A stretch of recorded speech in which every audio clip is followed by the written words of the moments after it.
often talk about SEMA being kind of a family reunion for people that are in this industry, and I bumped into Steve Magnante, and Steve and I used to work together in a previous life, and it's fun to see you doing some work from MSD, bringing out some stuff on the new EFI system. First of all, how have you been, man? Great, Kevin. It's great. It's come a long way since HRTV, as it were, but it's great to see you again. But MSD, you usually think of them as ignition products, and of course, at this point, they've just entered the world of electronic fuel injection with something called the Atomic Efi System. It's a throttle body that replaces carburetors, and the beauty of this thing really is that the throttle body has the computer built into the side of it, and the fuel rails are integral, the injectors, so basically it's a very tidy thing. If you looked at that twice, you might think it was a Holley 4-barrel carburetor. It hides in plain sight, you know? With this kind of compact throttle body design, is there an ECM hiding somewhere else, or is it all inside here? It's all right there. The crazy thing with this is that it's 8 wires, 8 connections, and they say that you can go cruising. You can start work on Saturday morning, go cruising Saturday night.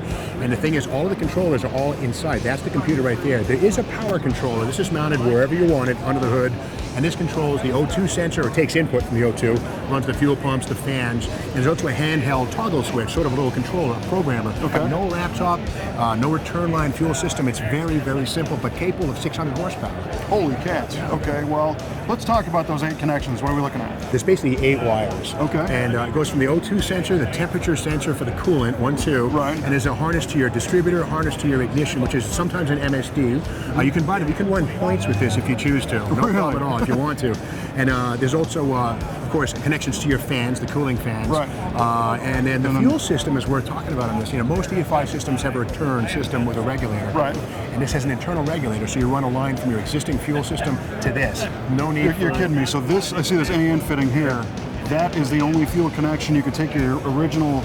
Now, do you have to bump up your fuel pump to do an EFI pressure pump? Indeed. Well, what it is, you know, most fuel injection systems run at 40 to 70 psi. The MSD Atomic Kit does have a pump that comes with it, but it's pulse width modulated. That means that the computer tells the pump to fire like a strobe light, to deliver just enough pressure between 40 and 70 psi, and it doesn't have to come back. It's not a return system. It just fires just like a strobe light, bang, bang, bang. And there's a sensor inside that says, give me more fuel, give me less fuel. So pulse width modulation allows that pump to do the thing without a return line.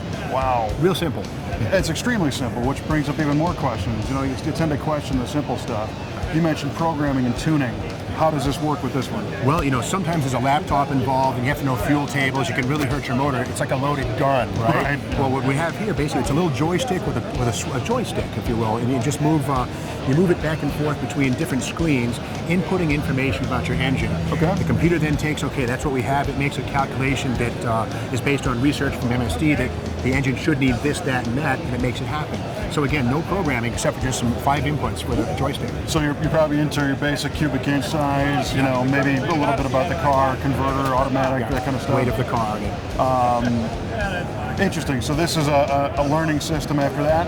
It is. And does it reach a certain temperature and start to learn, or on a time base? Well, there's a wideband O2 sensor that you have to weld. You have to plumb it in. That's one of the things that's, you know, some guys have welders, most guys do. So an O2 sensor goes into the exhaust system. That's included in the kit. And there's also a coolant temperature sensor. So basically the computer reads richness of exhaust, temperature of the engine, and begins to calibrate and tell the injectors and, what to do at the right time so it doesn't get too rich or too lean. So, and I'm looking at 2 different deals here. We got this engine, which looks like a modern GMLS with the individual coils, and this one over here was your traditional distributor. Do we have an option to run timing, or is timing external? Well, indeed. The way the thing works, basically, there's a controller, this puppy right here, and you can scroll between, I think, 5 or 6 different ignition timing curves. So you can lock out your distributor on this type of situation here, or on coil on plugs, it'll just tell the plugs when to fire. And again, you know, the timing curve has a lot to do with how the vehicle performs, you know, tip in or wide open. And there's about 5 or 6 screens you can scroll through, select, and create a timing curve that it'll make happen. These things don't care what they're installed on. Right. They just tap into what's already there. You know, so old engines or new engines, it's adaptable to either one of them. Okay, so now you're doing some of the promotion and instructional stuff. Have you done this install? I did. In fact, went out to El Paso and on Todd Wyden's 64 Chevelle, a beautiful cherry Chevelle, nice car. Yeah. We installed this on the car in about 8 hours, and you know we didn't have to drill many holes in it. Again, it's a nice car. Yeah. The nice thing here, no cutting, slicing, dicing. You can sort of put it on and even take it off and transfer it to another car if you sell your car and want to keep the system. Kind of nice, you know. Now, do you know, have they talked about availability and any pricing on this yet? Well, I know that $2,300 or less is roughly what you're going to expect. Interesting window. Under 2300. And there's two different ways. You can buy it as bits and pieces, you know, the throttle body or the power controller separately. But most people, I think, will buy it as the deluxe kit with everything included for just under $2,300. And do you know when they're shipping? I believe now. Wow. They're ready now. And there's a little promotion. People who buy before April 1st, 2012, get a free mail-in coupon for an MSD 6A ignition, so they can upgrade their ignition while they're at it. So that's a deal and a half. Yeah, kind of nice. And what's the story with the new logo? I'm seeing MSD getting into fuel, doing new stuff, so new logo? Well, you know, you'd have to ask Todd about that more specifically, but I would say they're probably, you know, growing with the times, and like anything, you have to, like a shark that has to keep moving. If you have a dead shark, like Woody Allen would say, you have a dead shark. I think they want to be a live shark, a moving shark. Well, that's awesome. Steve, it's great to see you again. Thanks for taking the time. This is really cool. And again, I love the fact that, you know, you used to be kind of a technophobe, and now you're all over this. So that tells me that this is easy to do. And There's hope. I can do it. All right. Have a good show, buddy.